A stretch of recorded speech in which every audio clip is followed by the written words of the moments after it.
Марика лета со авион. Ама и Стево председателот лета. Поточно, него го летаат бугарите.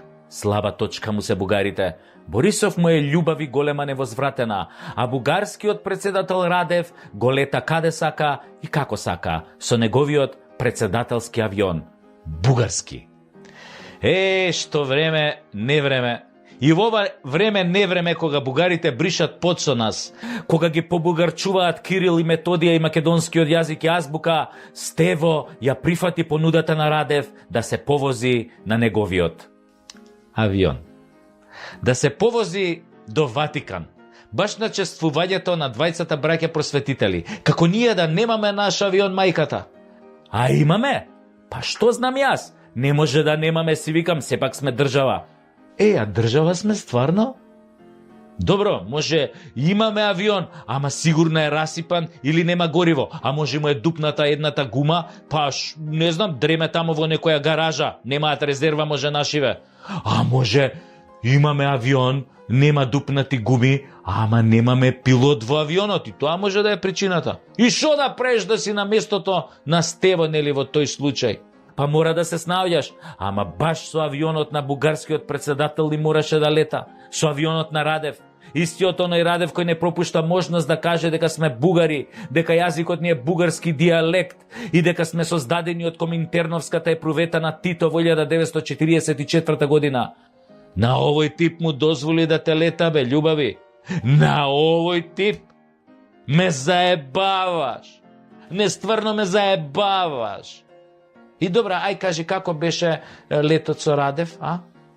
Небото сигурно беше мирно по прашање за ветото и потеклото на Гоце Делчев, или може би за време на летот ве тресеа турбуленции кога виграше некоја бугарска стюардеса на шипка. Чекај, само да те прашам, ти, љубави, седеше до Радев за време на летот или онака те бапнаа кај куферите во багажникот?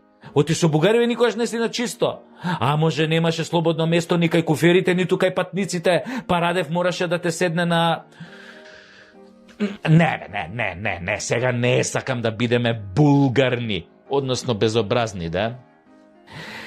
Уште ли не ги научивте бугарите, бе, љубави? Изгледа Господ кој делел достоинство и патриотизам вас ве држал заклучени во подрум. Освен ако бугарската стюардеса играла на шипка, не гледам друга причина зошто ти би влегол во бугарски авион. Подобро со тротинет да тргнеше во Ватикан. Малку ќе се помачеше до душа, тоест ќе ти излезеше душа, ама па вака исто си ко без душа.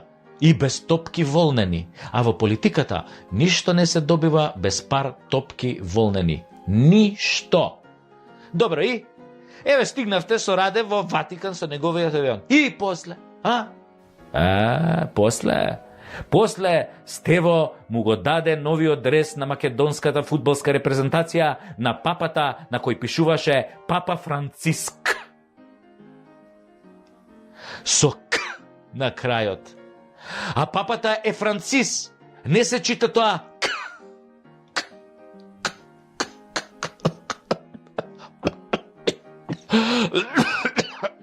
Не е ковид упрашање од тоа К-то се закашлав. Ама на овие утнативе од протоколот, што беа пола кај Заев у влада и утнаа се што можеше да се утне, изгледа оваа утка им беше копогодена. Една буква кон една. Ша има везе? Па какви што се можеа на грбот да напишат на дресот и Папа was a Rolling Stone. Или да напишат Папа Николау Тести, тоа може. Остај ги, бе, само едно К утнале, бе. Добро е, бе, може ли боите да ги утнат ко вас е флексибл во спотот за Евровизија, па после да се вада дека тоа било уметничка инсталација, нели? Стево гарант му рекол на папава: љубави, ти го поклањам овој дрес да си го облечеш, можеш и од озгора на тога, мислам на мантијата кој ќе игра нашата земја на европското, нели? Пошто Аргентина твоја, пошто папава нели аргентинец, пошто Аргентина твоја, бе, замисли, бе, не игра на европското, бе. Не успеа да се пласира на европско и ти сега, драг папа, немаш за кого да навиваш. Лили. Ау, Стево на папата му направи со ова за аргентинскава репрезентација таков тонш, така му фати сеир на папава, мислам така папава се осети малку непријатно што Аргентина не сред пласирала на европското, ако имаше воопшто поим нели за какво европско му зборува Стево, оти папава е човек во години, лева рака е на Свети Петар, кај има тој време фудбал да гледа на толку несреќни гладни и ковидосани по светов. Абе нема време. И така Стево му го даде дресот и сигурно му рече: баце, само облечи го кој играме, не мора да ја пееш химната, зашто некои кај нас и не ја пеат, а има и некои па ја пеат, ама скрос ја утињаат. А има во нашава химна до душа нешто така гоце, моце, шуми, гори, езера, реки, ама тоа не е битно, папа. Кога ситници како химна биле битни, најважно е дека те поздрави Зоки, мојот шеф, многу те поздрави и рече да навиваш за нас против Холандија, зашто после Бугарија со нив ки имаме спор, со холанѓаните ки имаме спор. Да бе, ако бугарите ни го тргнат ветото, некојаш после гарант холанѓани веќе ни стаат вето за марихуаната, но или им влегуваме во пазар. Му викав ја на Зоќе да садиме лалиња, ама он вика: ја на шо ти личам бе тебе, кај се видело лале да се пуши. Мислам, ја кажи му на папата да навива за нас, ети дрес му однесе, ама сте го пишале на кирилица. А ја ќе му се јавам лично да телефон, знам ја латински, мислам, тоа е она што се пише на латиница, сум учел заедно со англискиот и го зборам као англискиот, мислам. И следниот пат, не му носи тие глупите дресови што се носат врз бела кошула. Однеси му железни опинци. Тоа е вистински сувенир. Символизира колку ние како народ сме упорни во решавањето на европските проблеми. Па ја еве, на пример, кој ќе решам некој проблем, па то бетон бе, па се е бетонирано бе.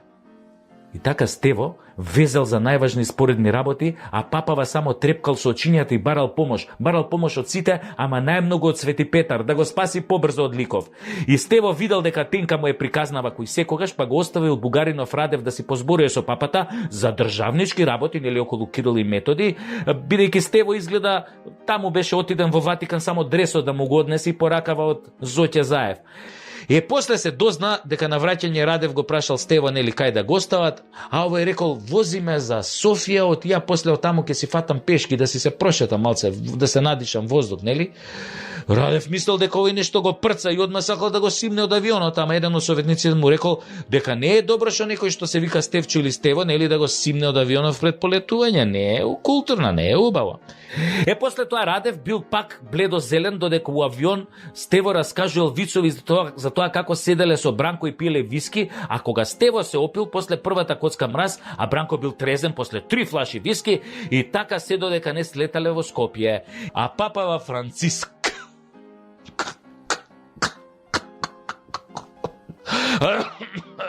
посредбата со Стево го закачил вела дресот во шифонерот и на него напишал како подсетник: овој дрес да го облечам која ќе игра Македонија против Австрија, зашто оној Курц повеќе не ме прави среќен.